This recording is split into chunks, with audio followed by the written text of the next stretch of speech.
Welcome to Democracy Now!, democracynow.org, The Quarantine Report. I'm Amy Goodman. Residents of the San Francisco Bay Area and Northern California woke up Wednesday to dark orange skies as a blanket of smoke from the state's massive climate change-fueled wildfires smothered the region. The thick smoke blotted out so much sunlight, temperatures dropped well below forecasters' predictions, with meteorologists comparing the effect to a nuclear winter. Many residents describe the scene as apocalyptic. The fires have also devastated Oregon, where dozens of blazes have destroyed hundreds of homes and even entire towns. Oregon Governor Kate Brown said it could be the greatest disaster in Oregon's history. I want to be upfront in saying that we expect to see a great deal of loss, both in structures and in human lives. This could be the greatest loss of human lives and property due to wildfire in our state's history. The fires left at least 7 people dead across Washington, Oregon, and California. More fires are raging in Montana, Colorado, and Utah, after headlines will go to California for the latest. Meanwhile, new satellite data show fires in Brazil's Amazon region leaped to a 10-year high in August, with many of the blazes consuming virgin forest rather than already deforested areas. This comes as a new report finds populations of mammals, birds, amphibians, reptiles, and fish have plummeted worldwide by a staggering 68% since 1970. In its biennial Living Planet report, the World Wildlife Fund warns, quote, biodiversity is fundamental to human life on Earth, and the evidence is unequivocal. It's being destroyed by us at a rate unprecedented in history. President Donald Trump acknowledged Wednesday he publicly downplayed the threat of COVID-19 for weeks as the coronavirus spread across the globe, even after he received briefings early this year about the severity of the looming pandemic. Trump was responding to a reporter who asked if he misled the public in order to reduce panic. Well, I think if you said in order to reduce panic, perhaps that's so. The fact is, I'm a cheerleader for this country. I love our country, and I don't want people to be frightened. I don't want to create panic. Trump's admission came hours after Washington Post journalist Bob Woodward published bombshell excerpts from his forthcoming book about Trump titled Rage, along with taped conversations he has repeatedly had with the president. In a February 7th phone call, Trump told Woodward about what he learned about the novel coronavirus from Chinese President Xi Jinping. It goes through air, Bob. That's always tougher than the touch. You know, the touch, you don't have to touch things, right? But the air, you just breathe the air. That's how it's passed. And so that's a very tricky one. That's a very delicate one. It's also more deadly than your strenuous flus. This is more deadly. This is 5 per... this is 5% versus 1% and less than 1%. President Trump. So this is deadly stuff.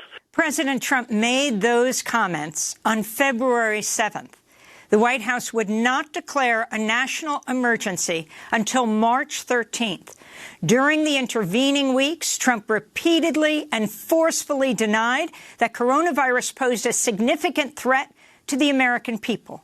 For instance, on March 4th, Trump dismissed a World Health Organization finding that the global death rate from COVID-19 was 3.4%. Trump was speaking on Fox News. Well, I think the 3.4% is really a false number. Now, this is just my hunch, but based on a lot of conversations with a lot of people that do this, because a lot of people will have this, and it's very mild. 2 weeks after those comments on March 19th, Trump privately admitted in another call with Bob Woodward he'd publicly downplayed the severity of the pandemic. I wanted to always play it down. I still like playing it down. Yes, sir. Because I don't want to create a panic. Columbia University disease modelers report if states had begun social distancing measures just 1 week earlier in March, 36,000 fewer people would have died. On Wednesday, Democratic presidential candidate Joe Biden seized on reports that Trump had deliberately misled the public about the coronavirus. Biden was speaking at an outdoor campaign event in Michigan. He had the information. He knew how dangerous it was. Now, while this deadly disease ripped through our nation, he failed to do his job on purpose. It was a life and death betrayal of the American people. Meanwhile, Bob Woodward is under fire for holding back his reporting on Trump's deception for months while the pandemic raged across the United States. Esquire magazine politics blogger Charles Pierce tweeted, quote, Bob Woodward knew the truth behind the administration's deadly bungling and worse, and he saved it for his book, which will be released to wild acclaim and huge profits after nearly 200,000 Americans have died, unquote. In further revelations from his book, Bob Woodward writes Trump boasted about a highly classified new type of nuclear weapon, and he quotes top infectious disease scientist Dr. Anthony Fauci saying of President Trump, quote, his attention span is like a minus number. His sole person is to get reelected, unquote. This comes as Politico has revealed a Trump appointee within the Department of Health and Human Services has attempted to prevent Dr. Fauci from discussing the risks coronavirus poses to children during recent media interviews. In newly disclosed emails, the official falsely claims there's zero evidence children spread the virus to others. On Wednesday, National Institutes of Health Director Dr. Francis Collins testified on Capitol Hill and responded to concerns the Trump administration would rush approval of vaccine prior to the election before it's fully tested.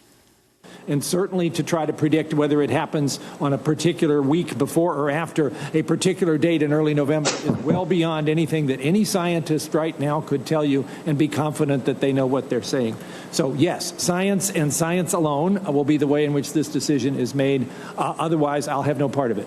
In education news, the entire student bodies of Winona State University in Minnesota and Bradley University in Illinois have been ordered to quarantine for 2 weeks after coronavirus spread on their campuses, while the University of Wisconsin-Madison has canceled in-person classes after more than 1,000 people tested positive for COVID-19 just 5 days into the fall semester. Los Angeles County has canceled Halloween, barring residents from trick-or-treating or gathering at parties or haunted houses. Meanwhile, Yahoo News reports the Trump administration's planning to halt enhanced coronavirus screenings for international travelers arriving at U.S. airports. The global coronavirus death toll has passed 900,000. On Wednesday, India reported nearly 96,000 new cases, a new daily record.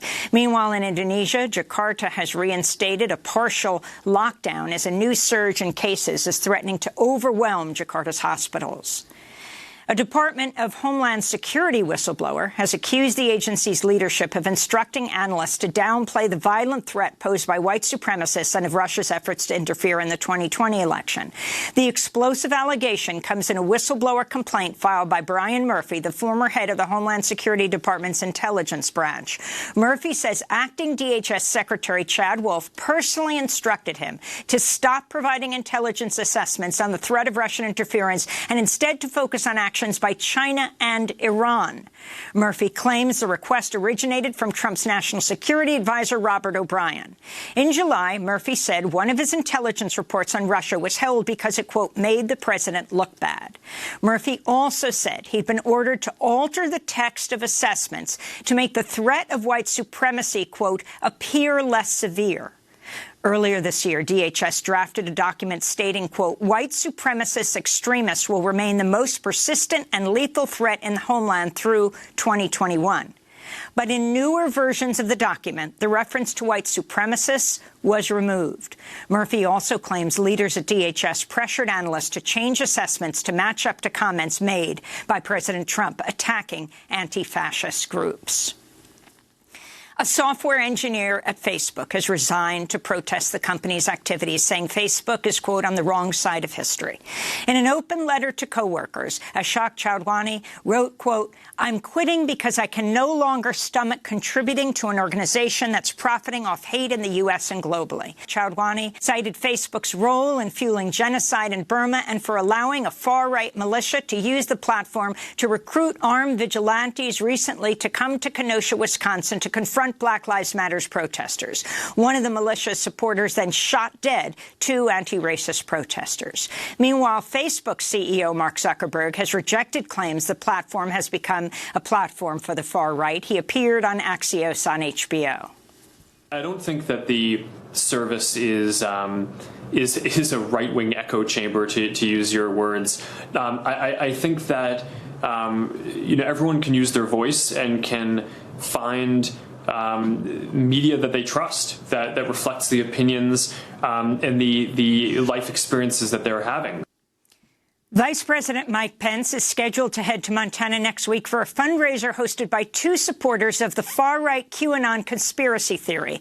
The host, Michael Borland, and his wife have repeatedly promoted QAnon on social media.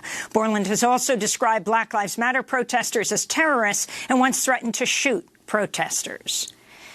In Lebanon, a massive fire has broken out at the port of Beirut just 1 month after a catastrophic explosion at the port killed over 200 people and injured over 7,000 and left more than 250,000 residents homeless. Officials say Thursday's fire began at a warehouse storing oil and tires in the port's duty-free zone.